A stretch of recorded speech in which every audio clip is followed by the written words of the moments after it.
ध्यान असंगता का बोध है।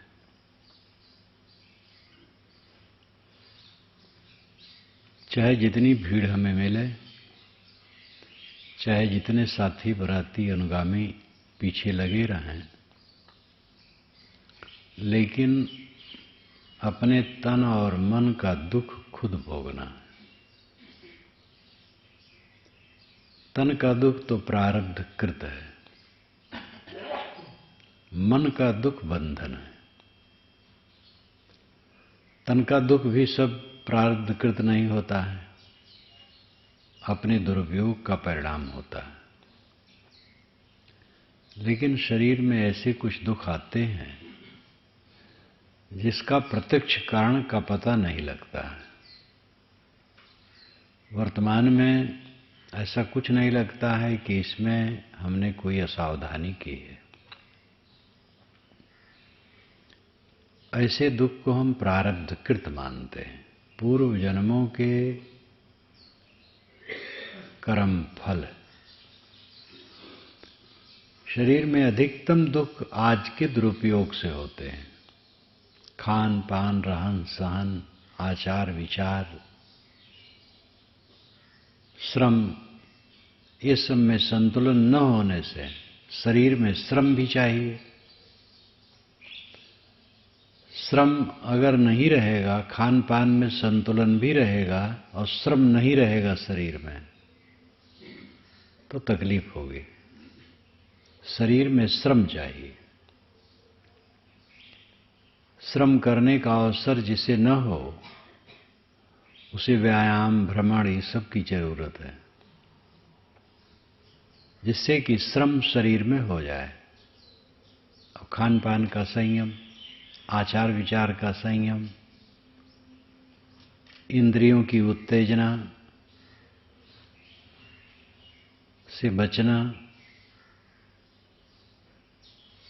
तो शरीर के दुख भी कितने ऐसे होते हैं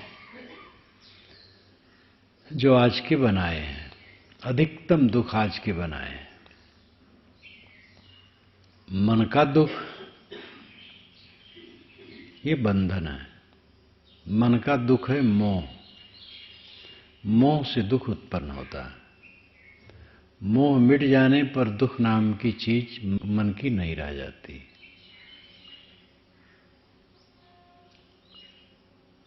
मन में तभी पीड़ा होगी जब हमारे मन में मोह उत्पन्न होगा। मोह द्वैत को उपस्थित करता है।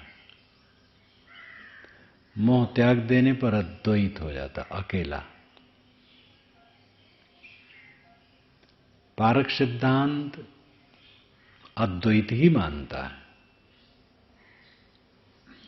जो बोध अवस्था है वो अद्वैत है। साधना की चोटी पर पहुंच जाने पर अद्वैत हो जाता है। साधना की चोटी है चित्त वृत्ति का निर्वार।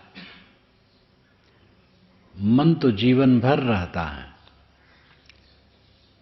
वृत्तियों का निर्वार होता है। पानी रहे तरंग न रहे,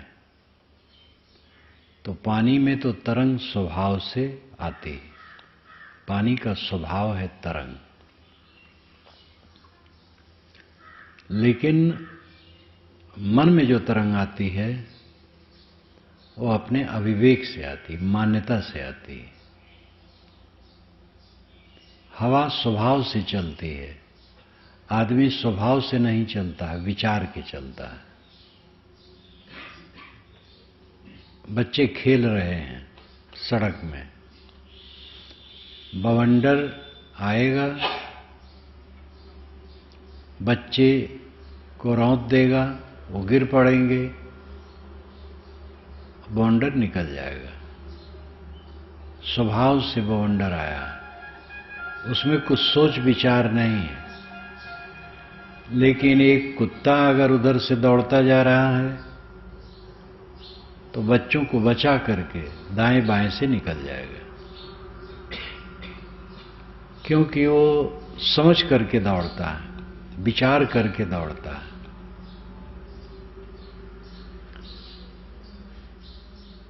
हवा विचार करके नहीं दौड़ती है, उसमें विचार की शक्ति नहीं, ज्ञान ही नहीं, जड़ है, वो स्वभाव से चलती है। पानी की धारा स्वभाव से चलती है, कोई उसमें विवेक नहीं है। आदमी चलता है तो विचार से चलता है, कहीं जाना है तब चलता है। जब जाने का विचार बदल जाता है तो बीच रास्ते ही से लौट पड़ता है। जड़ की क्रिया स्वाभाविक है, चेतन की क्रिया मान्यता से है। हमारे चित्त की तरंग हमारी मान्यता पर निर्भर करती है। मान्यता हमारी शुद्ध हो जाती है, तरंग शुद्ध हो जाती है। जब मन में यह होता है कि तरंग न उठे तो तरंग नहीं उठती है, लेकिन यह साधना की परिपक्वता में होता है। जब निर्मोहता पक्की हो जाती है तब साधना मजबूत होती है। निर्मोहता कैसे पक्की हो? एक साधक थानेदार ने मुझसे पूछा, जिसने रात में मेरा प्रवचन सुना और दिन में आया।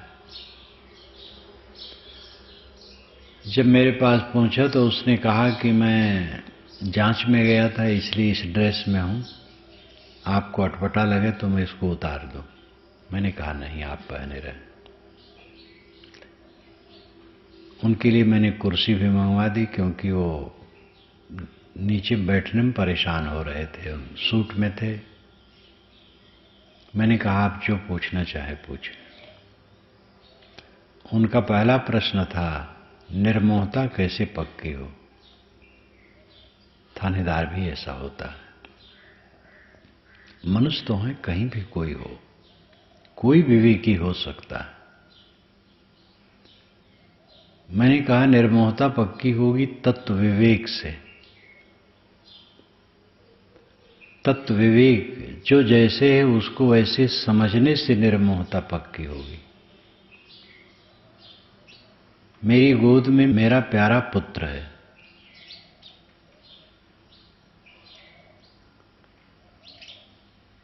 और जब विचार और हुआ तो एक लड़का है।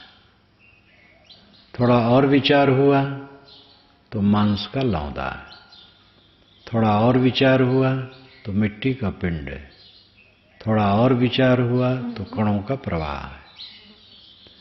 विचार की गहराई में हम जितना उतरते जाते हैं, बच्चे के विषय में मोह समाप्त होता जाता है। कणों का प्रवाह जो हम समझते हैं, मोह बिल्कुल खत्म हो जाएगा।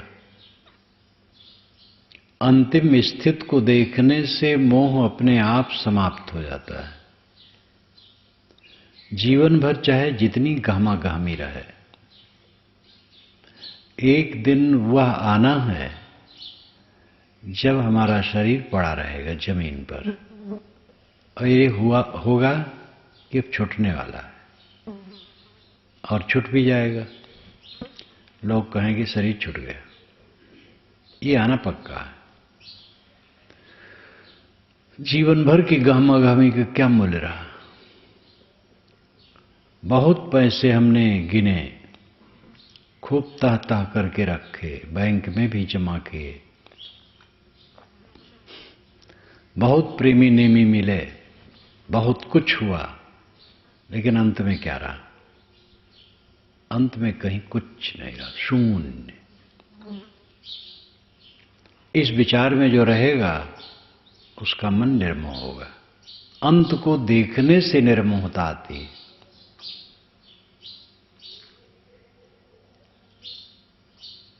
अंत दशा लिए आदि में सोई सांच वैराग,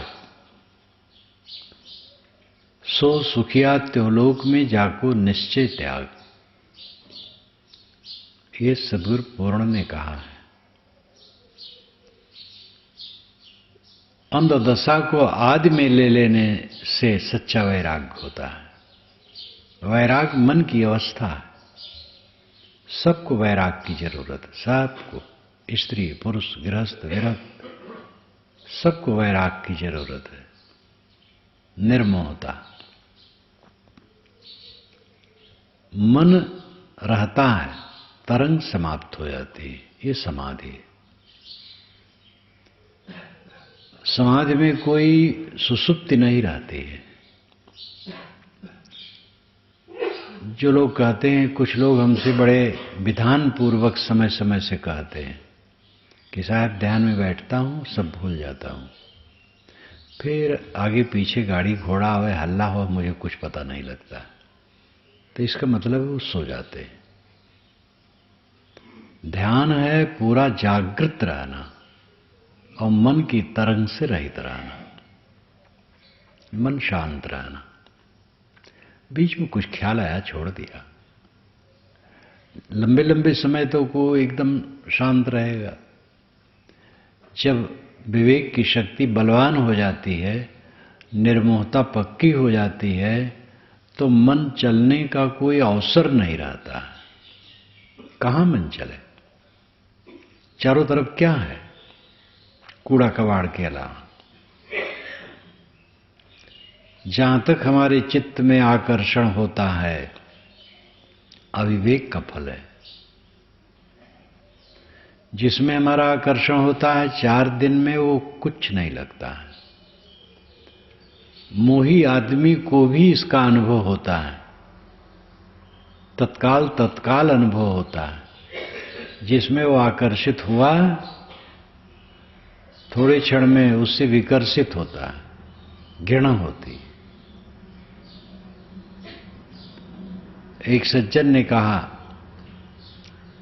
व्यंजन और मिष्ठान बनता है, बड़ा अच्छा लगता है, ये खा लेने के बाद मजा नहीं आता है। अब खा लिए खूब जम करके, पीछे तकलीफ होगी, वितृष्णा होगी उससे। सांसारिक आकर्षण के प्रति वितृष्णा सामान्य व्यक्ति को भी होता है, लेकिन फिर वैसे वो करता है। 100 जूता खाए, तमाशा घुस के देखे, जूता खाता रहता है और तमाशा देखता रहता है, दुख भोगता रहता है और फिर उसी में डूबता रहता है। तो ये कोई विवेक नहीं। जिसको दुख समझे उसे हट जाए, ये समझदारी। असली समझदारी तो यह है कि आगे खंभा है तो बचा के निकल जाए। दूसरी बात है, उससे टकरा गया तब फिर सावधान हो गए। लेकिन टकराता ही रहे जीवन भर, टकरा के अलग हो, तो ये विवेक नहीं। जिसको दुख समझे उसका त्याग करे, जिसको बंधन समझे उसका त्याग करे। त्याग करने से त्याग की शक्ति बढ़ती है। किसी दिशा में चलने से चलने की शक्ति बढ़ती है। जो हरदम बैठा रहता है, वो थोड़ा भी चलना हो बहुत परेशान होता है। किसी दिशा में शक्ति बढ़ती है अभ्यास से। त्याग से त्याग की शक्ति बढ़ती है। त्याग करना शुरू करो, आपका मन विवेक में बलवान हो जाएगा। कायर कुचरपन अपनाए रखोगे, जिंदगी बीत जाएगी, जहां के तहां रहोगे। वैसे शोक, वैसे मोह, वैसे दुख, वैसे पीड़ा, वैसे मन की झीक, क्लेश वैसे बना रहेगा। त्याग करना शुरू करोगे और इस प्रयास में आगे बढ़ोगे तो वो बात खत्म हो जाएगी। असंगता समाधि है, अकेलापन समाधि है। अकेलेपन का अनुभव करो। सबके बीच में रहते हुए भी अकेले हैं। इस अकेलेपन का जब परिपक्व बोध होता है और ऐसे मन की रहनी हो जाती है तो मन से दुख उसी प्रकार निकल जाता है जैसे कांटा चुभा हो, वो पीड़ित करता हो, लेकिन वैद्य आए और मोचना से उसको निकाल दे, तुरंत राहत मिले। ऐसे अपने आप को सबसे असंग कर लेने पर पूरी राहत मिलती है। हम अपने को सब में डाल डाल करके स्वयं दुखी हैं और दूसरे को भी दुखी करते हैं। जो विवेक में रहता है उसके द्वारा दूसरों को दुख नहीं होता है, सुख होता है। विवेक में रहता है उसमें त्याग रहता है और त्याग सबको सुख देता है। हमारे बीच में एक भोगी वृत्ति वाला मनुष्य आ जाए, हरदम लोलुपता की बात करे, हम सब परेशान हो जाएंगे। लेकिन त्याग वाला हो, सबको संतोष होगा। जो लोग कहते हैं कि त्यागी बन जाने का मतलब तो यही है कि दुनिया से कोई प्रयोजन नहीं, दुनिया की कोई परवाह नहीं। ये भी सच है कि दुनिया से उसे कोई प्रयोजन नहीं, कोई परवाह नहीं, लेकिन इसका मतलब नहीं है कि उसके द्वारा दुनिया की सेवा नहीं होती। दुनिया से प्रयोजन भी है, परवाह भी है। संत पुरुष जो सेवा का काम करते हैं वो परवाह करके ही तो करते हैं। शारीरिक प्रयोजन सबको लगा रहता है, खाना पीना, सोना जागना, कपड़ा लत्ता, औषध पानी, ये प्रयोजन सबको है। प्रयोजन में अंतर है। वृत्ति में अंतर होने से जीवन की रहनी में अंतर हो जाता है। वही काम विवेक पूर्वक किया जाता है तो बंधन को काटने वाला होता है। वही काम अविवेक पूर्वक किया जाता है तो बंधन बनाने वाला होता है। इसलिए विवेक जग जाने पर सब कुछ सीधा हो जाता है। विवेक जगावें, अपनी असंगता का बोध हर क्षण रखें। जीव के साथ में कुछ नहीं, ये गूढ़ तत्व नहीं है, सरल तत्व है। सब जानते तो हैं, लेकिन मन में है नहीं, स्थिर नहीं रहता है। और ये सबका अनुभव है। यूरोप की एक महिला से मैंने जब स्वरूप ज्ञान के विषय में कहा और कहा कि जीव के साथ में कुछ नहीं है, तो उसने बड़ी गंभीरता से कहा कि ये बात मन में स्थिर नहीं रहती है। हजारों किलोमीटर के दूर का आदमी भी वही अनुभव करता है जो हम अनुभव करते हैं, क्योंकि मन सबका वही है। साधना करके जब तक लक्ष्य को स्थिर नहीं किया जाएगा तब तक एकरस वृत्ति बन नहीं सकती। कौन नहीं जानता है कि मौत है शरीर की, लेकिन कितने क्षण याद रखते हैं। साल साल बीत जाता है, 10 मिनट भी गहराई से उस पर आदमी नहीं सोचता है। जब कोई मर जाता है तब उसे लगता है दुनिया झूठी है, या कहीं ज्ञान की किताब पढ़ा तो लगा दुनिया झूठी है। जब तक अपने को अलग नहीं किया करोगे कुछ समय के लिए, तब तक अपनी स्थिति का अनुभव नहीं कर पाओगे। भीड़ में डाले डाले, प्रपंच में डाले डाले अपनी दशा का अनुभव नहीं होगा।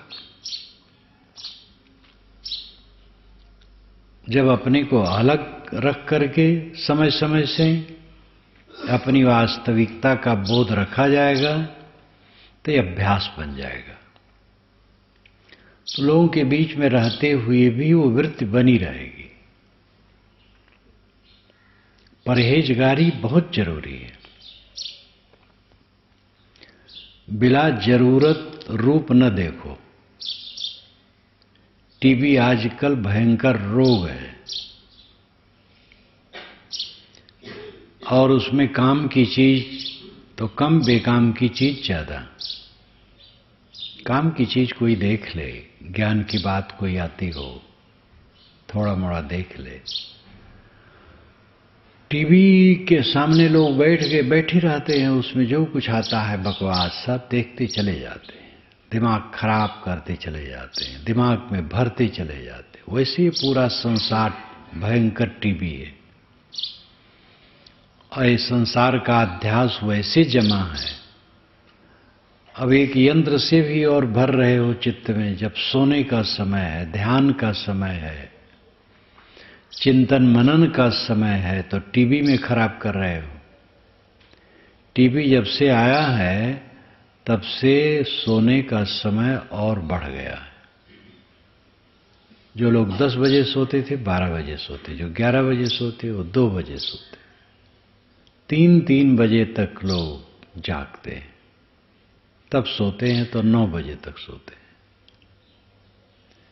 ये कितना अपने शरीर के साथ शत्रुता का व्यवहार करना है।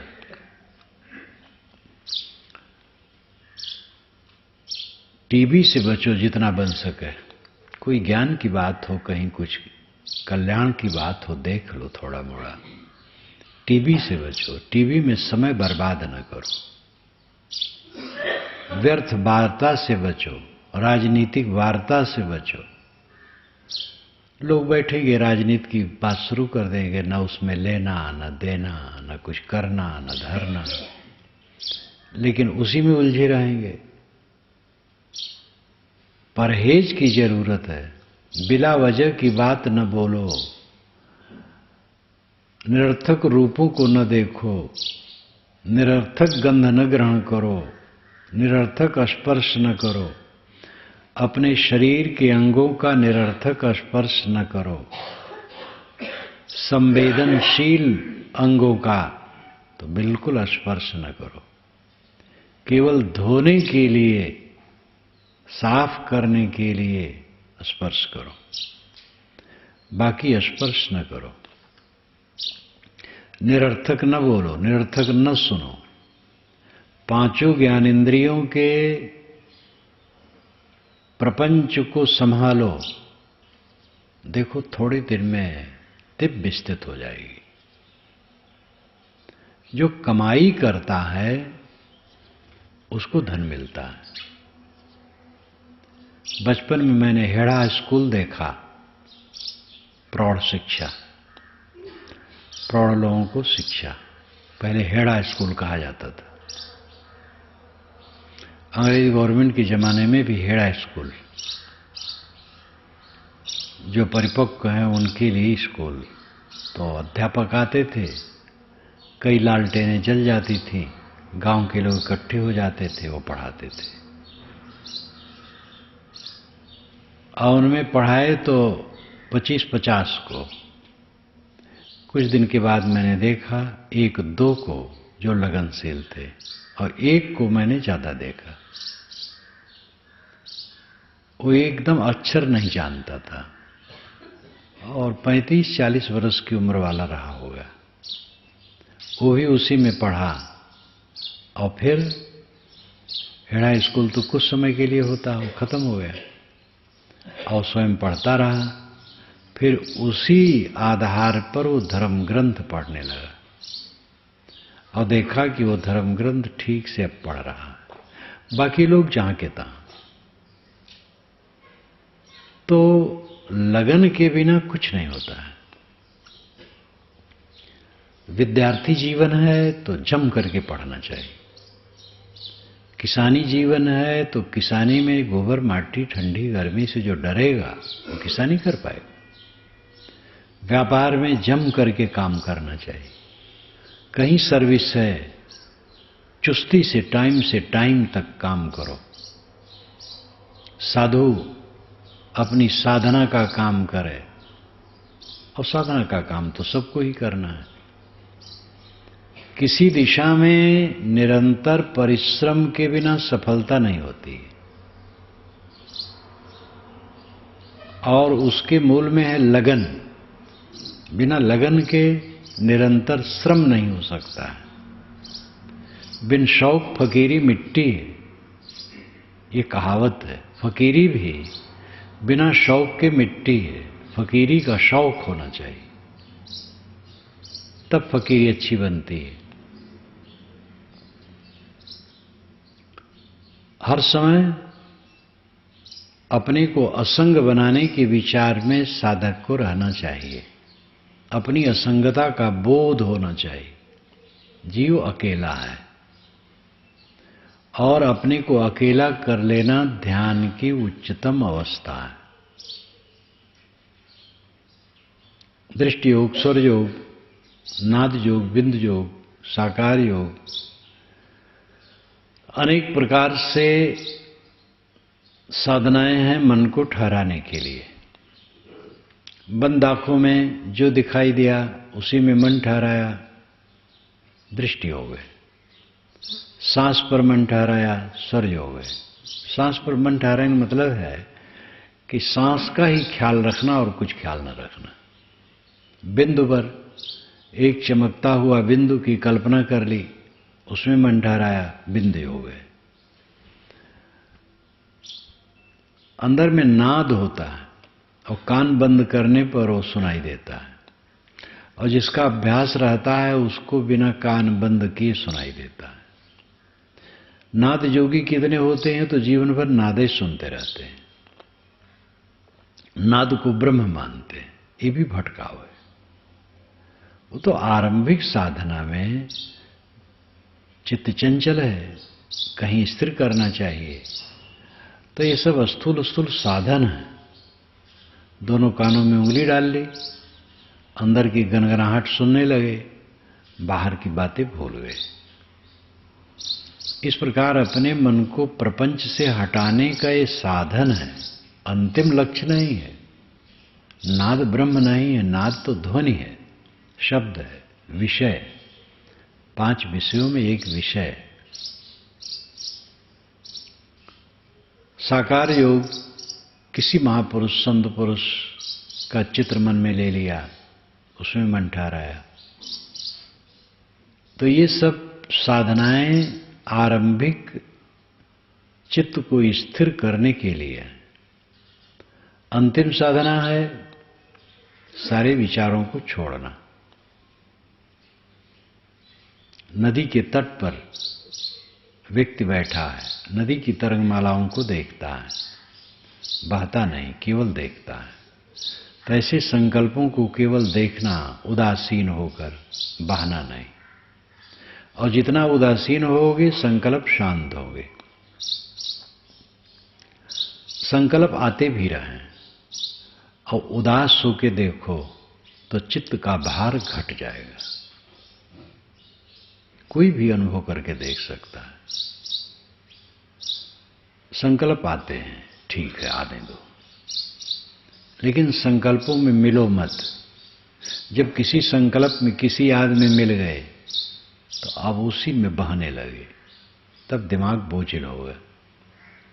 कोई संकल्प आए, तटस्थ रहो, सावधान सावधान सावधान, छोड़ते जाओ छोड़ते जाओ छोड़ते जाओ, तो चित्त हल्का हो जाएगा। साधक को घबराना नहीं चाहिए कि हम सफल नहीं हुए। सफलता तो शुरू हो गई जब ध्यान के लिए बैठने लगे। अभी तक बैठते ही नहीं थे, अब बैठने तो लगे, एक सफलता शुरू हो गई।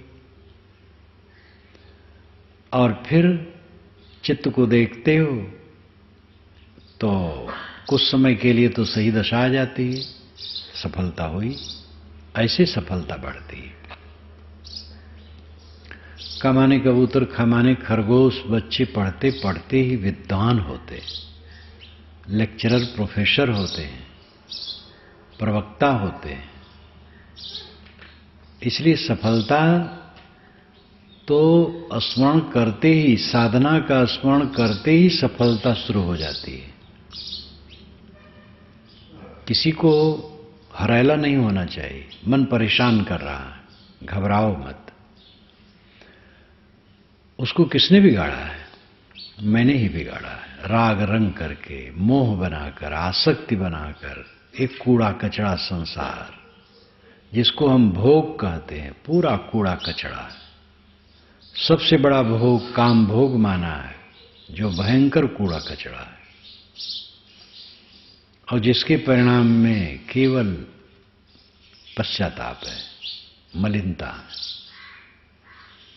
तो जहां तक भोग दुनिया का है, जिसमें मन भागता है, कूड़ा कचरा है, और उसी में इसको हमने दौड़ा दौड़ा करके खराब किया है, तो गलती तो हमारी है।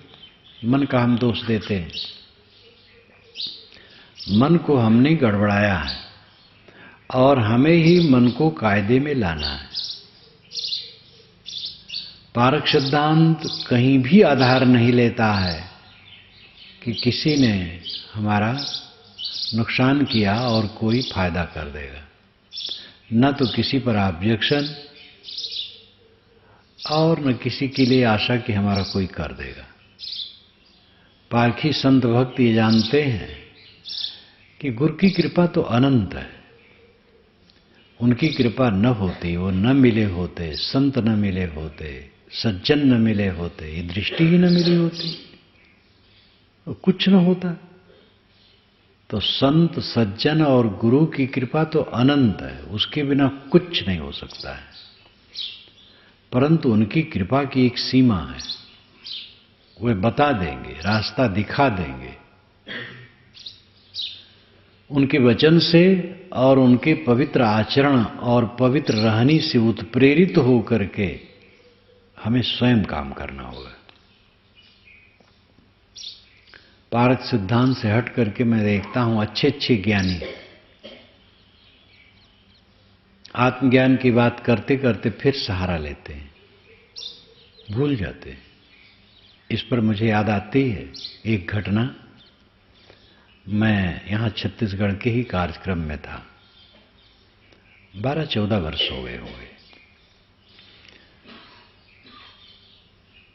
इलाहाबाद रेलवे बुक स्टॉल से एक विश्वविद्यालय का छात्र मेरी पुस्तक शाश्वत जीवन खरीदा,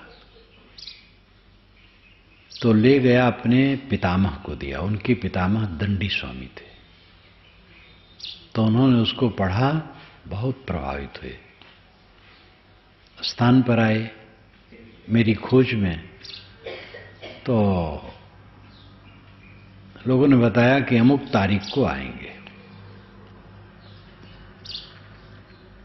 तो फिर वे आए जब मैं पहुंचा। ऐसा संजोग उसी दिन कबीर जयंती और उसी दिन वो आए। तो मैंने कहा स्वामी जी टिकिए, आज तो बात नहीं कर पाऊंगा, कल बात होगी, टिके।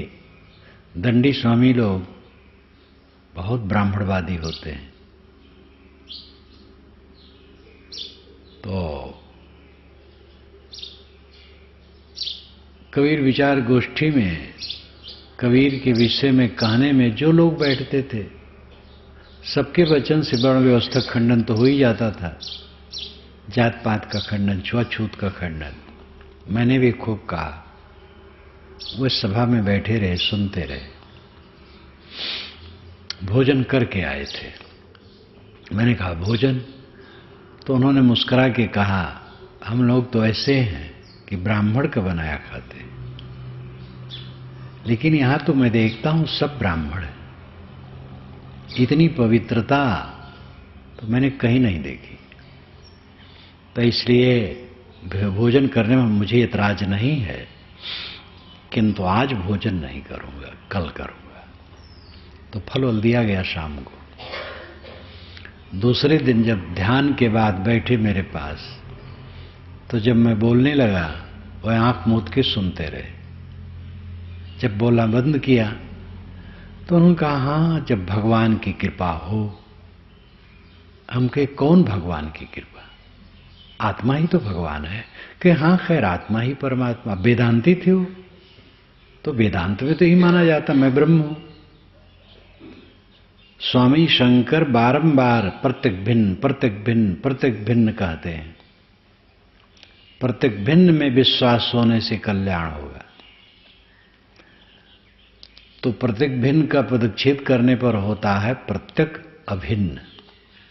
प्रत्येक नाम भीतर, अभिन्न नाम एक। यानी भीतर जो अंतर ज्योति है, आत्मा है, उससे अभिन्न भाव जब तक नहीं होगा तब तक कल्याण नहीं होगा। अगर तुम समझते हो ब्रह्म अलग है और तुम अलग हो तो धोखे में हो। प्रत्येक भिन्न बोध होना चाहिए। प्रत्येक भीतर अभिन्न एक, अपने भीतर से एक हो जाओ, अपनी आत्मा से एक हो जाओ, अपनी आत्मा से अलग कुछ न मानो। बारंबार वो कहते हैं, लेकिन वो भी कभी कह देते हैं दैव की कृपा से ये चक्कर आ जाता है। तो मैं कहूं कि आपके अलावा कौन भगवान है? कि हाँ खैर, भगवान तो अपना आत्मा ही है। फिर मैं बोलने लगूं तो फिर सुनने लगे। जब मैं फिर बंद करूं कि हाँ, जब ईश्वर की कृपा हो तब ऐसा होगा, हम कि फिर आप ईश्वर पर चले गए। कौन सा ईश्वर आपके ऊपर कृपा करेगा? कि हाँ खैर, ईश्वर तो आत्मा ही है। जब मैं कहूं तब आ जाए और फिर फिसल जाए। तो ये कमजोरी जो मन की बनी रहती है, ये साधक के लिए बहुत अहितकर है। सामान्य व्यक्ति के लिए अलग बात है, कुछ नहीं जानता, सुनता है, भगवान भगवान कहता रहता है, भगवान के भरोसे बढ़िया है, अंधे की लकड़ी, थोड़ा सहारा है, भगवान चाहेगा सो होगा, अच्छा है, संतोष इससे थोड़ा कर ले, अच्छा है। कुछ नहीं जानता है बेचारा, वही कहता है। लेकिन बोध हो जाए, समझ हो जाए, फिर भटकना, कौन आपका उद्धार करेगा? जब तक परोक्ष का भ्रम बिल्कुल टूटेगा नहीं, अपरोक्ष में दृढ़ रूप से स्थिर हो सकता नहीं। हमारा उद्धारक अलग है, यह भाव जब तक बिल्कुल समाप्त नहीं हो जाता है तब तक साधक अपने कदमों पर खड़ा नहीं हो सकता है। हमारा प्रेरिता कोई अलग है और हमारा आधार कोई अलग है, बिल्कुल गलत बात है। कोई अलग हमारा आधार नहीं, कोई प्रेरिता नहीं। हम स्वयं अपने आप के प्रेरक हैं, अपने आप के कर्ता धर्ता हैं। हम ही ने अपने मन को खराब किया है और हमें ही अपने मन को पूर्ण शुद्ध कर लेना है। जैसे एक सिंह का बच्चा पिंजड़े में बंद हो और उसे अंदर से स्वयं तोड़ करके निकलना हो, वैसे आपका है। यद्यपि सिंह का बच्चा पिंजड़ा तोड़ के निकल नहीं पाता है, जब उसको पिंजड़े में बंद कर दिया जाता है जीवन भर बंद ही रहता है। लेकिन वैसा पिंजड़ा आपका नहीं है। एक तरफ तो बड़ा बलवान है और एक तरफ उसमें कुछ भी नहीं। मोह कितना बलवान है, दुख पाते हुए भी लोग मोह नहीं छोड़ पाते। और मोह कुछ नहीं है, एक अंधकार धर्मा भ्रांति, प्रकाश द्रव्य है, अंधकार द्रव्य नहीं। अंधकार तो प्रकाश का अभाव मात्र है, प्रकाश नहीं इसलिए अंधकार है। प्रकाश आ जाए अंधकार खत्म। प्रकाश को एक जगह से दूसरी जगह ले जा सकते हैं, अंधकार को एक जगह से दूसरी जगह नहीं ले जा सकते। यहां प्रकाश है, किसी से कहा जाए थोड़ा अंधकार ले आओ, कैसे लाएगा? लेकिन कहीं अंधकार है, लालटेन जला लाओ, प्रकाश ले आओ, आ जाएगा। प्रकाश द्रव्य, अंधकार द्रव्य नहीं है। ज्ञान द्रव्य है, ज्ञान का आधार द्रव्य है। आत्मा ज्ञान का आधार है, वो द्रव्य है। मोह कोई द्रव्य नहीं है, मोह एक भ्रांति है। इसलिए उसमें कुछ नहीं, कोई दम नहीं, केवल समझ जाना है। समझ जब हो जाती है, दृष्टि एकदम बदल जाती है। दृष्टि बदल जाती है, सृष्टि बदल जाती है।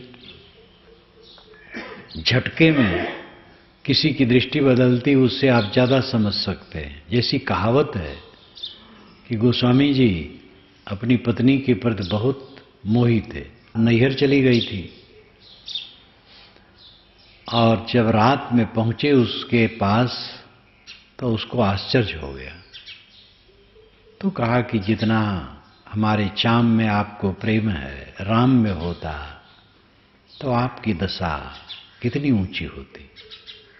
इतने में उनको चोट लगी और त्याग कर दिए। ये कहावत ज्यादा प्रसिद्ध है। ऐसा भी विचार है कि उनकी शादी नहीं हुई थी। पंडित रजनीकांत शास्त्री ने मानस मीमांसा लिखी है, किताब महल इलाहाबाद से वो बिकती है। उसमें उन्होंने लिखा है कि गोस्वामी जी तो शिशु के रूप में मंगतों ने पाया था उनको। और ये बात बहुत प्रसिद्ध, खाली वो उन्होंने नहीं लिखा। वे पैदा होने के बाद मंगतों के पिछवाड़े फेंक दिए गए थे। एक मंगन परिवार था, उसके घर के पीछे वो बच्चा रो रहा था, तो लोग गए, देखे, सुबह उठाए और पाले। तो उन्होंने वैसा ही नाम रखा, राम बोला। और रक्षक मांगने वाले थे तो वो भी मांगते थे।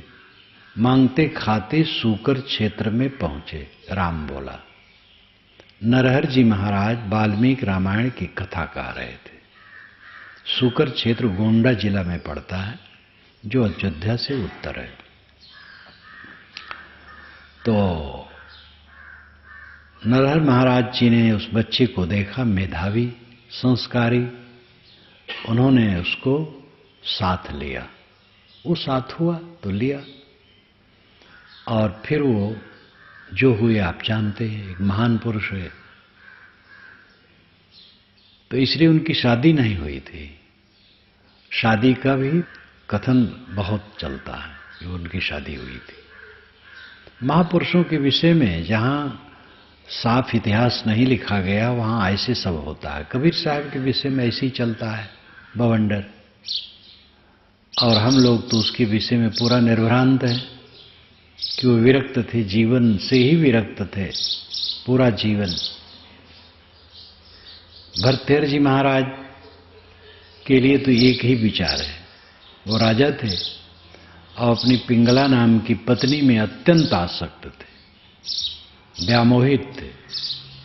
और जब उनको झटका लगा कि पिंगला घोड़ा दरोगा में आसक्त है, तो तुरंत उनको वैराग्य हुआ और गद्दी छोड़ दिए। इतना भयंकर मोह तुरंत टूट गया। इसलिए जो मन का मोह है उसमें कोई दम नहीं है। अविवेक के कारण वो बलवान लगता है। विवेक धीरे धीरे उदय होता है, वो क्षीण हो जाता है। सारे मन के विकारों को हमने सृजा है और हम ही उसको मिटा सकते हैं। ये पक्का निश्चय सब साधकों को होना चाहिए। बैसाखी लेने की जरूरत नहीं है। पारखी संत कभी नहीं कहते हैं कि गुरुजी आपके बंधन को काट देंगे। ऐसा कथन आता है तो उसका अर्थ एक सीमा में है कि आपको बताएंगे, समझाएंगे, तब आप काम करेंगे तो कटेगा। बताना समझाना भी जरूरी है। इसलिए गुरु की कृपा पारक सिद्धांत में अनंत मानी जाती है और सभी में मानी जाती है, वास्तविकता है। लेकिन उनके प्रयास की एक सीमा है। एक कमरे में एक आदमी ताला लगा के बैठा है और बाहर से भी ताला लगा है, तो बाहर का ताला बाहर वाला व्यक्ति खोलेगा, और भीतर का ताला बाहर वाला नहीं खोल पाएगा। भीतर का ताला तो हमें खुद खोलना पड़ेगा। गुरु बाहर से समझा देंगे और अपने मन के बंधन को हमें स्वयं काटना होगा। उनके विचार सुनते समझते, उनकी संगत में रहते आते जाते अपना मन विवेक में बलवान होगा। ये सब उपकार ही है। सज्जनों संतों गुरुजनों की संगत न मिलती तो आज हम कहाँ होते, कहाँ भटकते होते, हम तो स्वयं महसूस करते हैं। इसलिए सज्जनों संतों और गुरुओं की कृपा अनंत है, किंतु अपना काम स्वयं अंदर से करना होगा। मैंने शुरू में कहा था, असंगता ही समाधि, असंगता ही ध्यान है। असंगता का बोध हर क्षण जिसको रहता है उसको मानो हर क्षण समाधि। काम करते हुए भी, मोटा से मोटा काम करते हुए भी, हल चलाते हुए, नाली साफ करते हुए, कोई काम करते हुए अपनी असंगता का बोध है तो मानो समाधि में ही। समाधि के स्तर कई होते हैं। ध्यान समाधि के स्तर, जैसे स्वर योग, नाद योग इत्यादि कहा जाता है, वो भी एक प्रकार की समाधि ध्यान है। संकल्पों को देखते रहना एक प्रकार का ध्यान है। संकल्प शांत हो जाना अंतिम ध्यान है। लेकिन व्यवहार करते करते निर्लेप मन का रहना समाधि। जो हम 1-2 घंटा बैठ करके ध्यान करते हैं, इसी ध्यान से काम नहीं बनेगा। यह ध्यान जब विवेक के रूप में ढल जाएगा और कुछ भी काम करते हुए, कहीं भी रहते हुए अपनी सावधानी बनी रहेगी, निर्विकार मन बना रहेगा, वो ऐसी समाधि है कि जो सब समय चलती है। संतोष सहज समाधि भली, इस पद को आप देखिए तो इसमें उसी समाधि का वर्णन है जो सब समय रहने वाली है।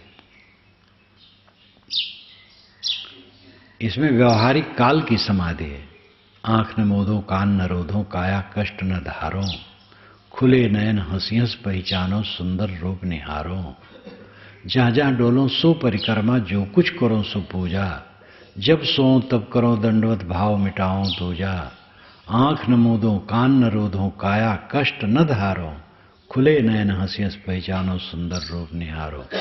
शब्द निरंतर से मन लागा, मलिन वासना त्यागी, उठत बैठत कबो न छूटे, ऐसी तारी लागी। कहत कबीर सहज यह रहनी, सो प्रगट कर गाई। साहब कहते ये सहज रहनी है। खाते पीते उठते बैठते चलते फिरते हंसते बोलते ये रहनी है, और ये सहज रहनी। कहें कबीर सहज यह रहनी, सो प्रगट कर गाई।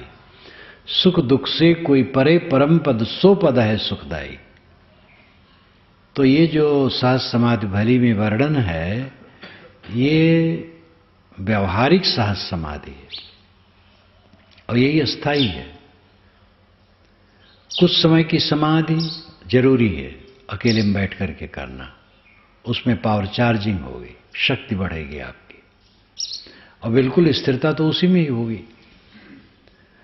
और में तो कुछ क्रियाएं होती रहती हैं, तो वो करना तो बहुत जरूरी है, लेकिन उसका परिणाम हो जाना चाहिए हर समय मन की असंग स्थिति में रहना, असंग भाव में मन का डूबे रहना हर समय।